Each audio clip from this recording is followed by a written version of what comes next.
आज हम बात करने वाले हैं एक ऐसे अदालती फैसले की जिसने सच में पूरे देश को हिलाकर रख दिया है। ये कहानी है आ, सत्ता के गलत इस्तेमाल की, उन लोगों की जो रक्षक से भक्षक बन गए और इंसाफ के लिए लड़ी गई एक बहुत ही लंबी लड़ाई की। तारीख थी 6 अप्रैल 2026। मदुरई की एक अदालत ने एक ऐसा फैसला सुनाया जो इतिहास में दर्ज हो गया। 9 पुलिसकर्मियों को मौत की सजा। और ये सजा किस लिए? एक पिता और बेटे की पुलिस कस्टडी में हुई बेहद बेरहमी से हत्या के मामले में। ये एक ऐसा जुर्म था जिसने हमारे पूरे सिस्टम पर ही सवालिया निशान लगा दिया। जी हाँ, ये फैसला साथानकुलम कस्टोडियल डेथ केस में आया। इस केस की भयावहता को अगर समझना है तो अदालत ने जो कहा उससे बेहतर कुछ नहीं हो सकता।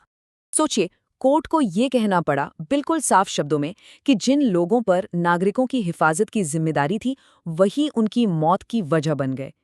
ये सिर्फ एक लाइन नहीं है, ये हमारे सिस्टम पर एक बहुत गहरा तंज है।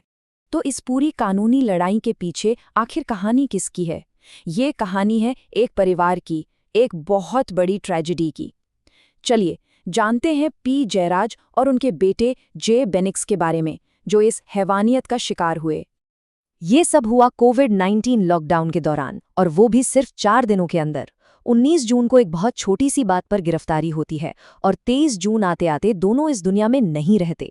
सबसे बड़ा सवाल यही है कि आखिर उन 72 घंटों में पुलिस स्टेशन के अंदर ऐसा क्या हुआ था। देखिए, कागजों पर तो ये दिखाया गया कि उन्होंने लॉकडाउन में अपनी मोबाइल की दुकान देर तक खुली रखी थी, एक मामूली सा उल्लंघन। लेकिन जब सीबीआई ने जांच की तो सच्चाई कुछ और ही निकली। असली वजह ये थी कि जयराज ने कुछ मजदूरों के साथ हो रही पुलिस की बदसलूकी को रोकने की कोशिश की थी।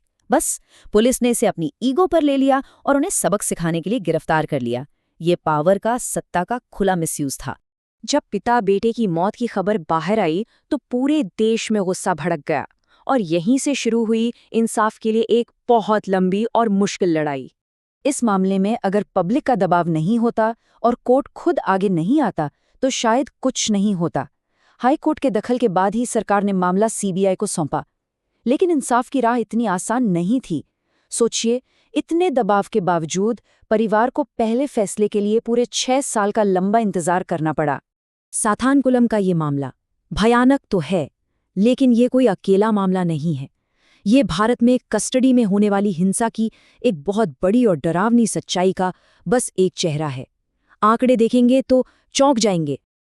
ये सरकारी आंकड़े हैं। 2023-24 में, मतलब सिर्फ एक साल में 157 लोगों की मौत पुलिस कस्टडी में हुई।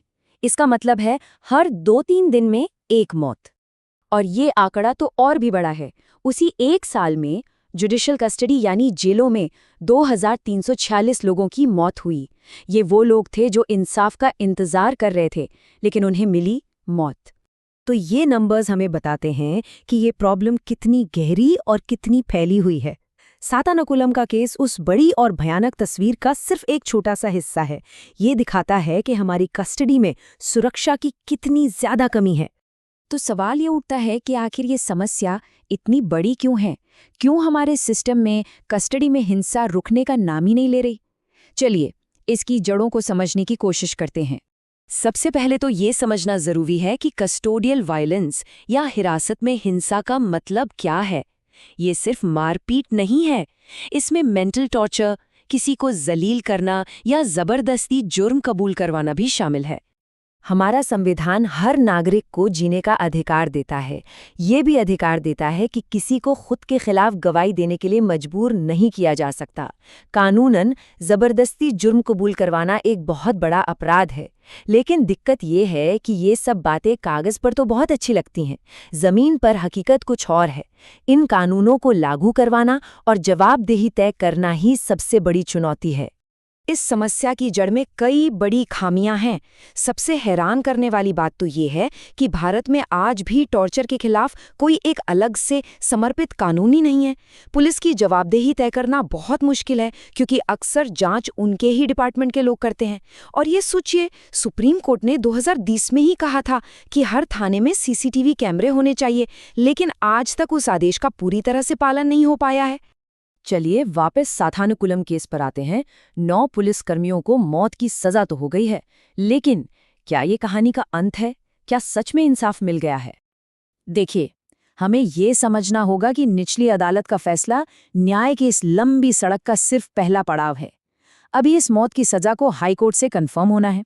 उसके बाद दोषियों के पास सुप्रीम कोर्ट जाने का रास्ता है, फिर वो रिव्यू पिटिशन डाल सकते हैं और आखिर में राष्ट्रपति के पास दया याचिका का भी विकल्प होता है। इस पूरी प्रक्रिया में कई और साल लग सकते हैं। इसमें कोई शक नहीं कि साथानकुलम का फैसला एक मील का पत्थर है। ये उस परिवार के लिए सालों के संघर्ष के बाद उम्मीद की एक किरण है। लेकिन सबसे बड़ा सवाल अब भी वही है, क्या सिर्फ एक फैसला उस पूरे सिस्टम को बदल सकता है जिसमें ऐसी घटनाएं बार बार होती हैं, या ये बस एक एक्सेप्शन बनकर रह जाएगा? इस पर सोचना हम सबके लिए बहुत जरूरी है।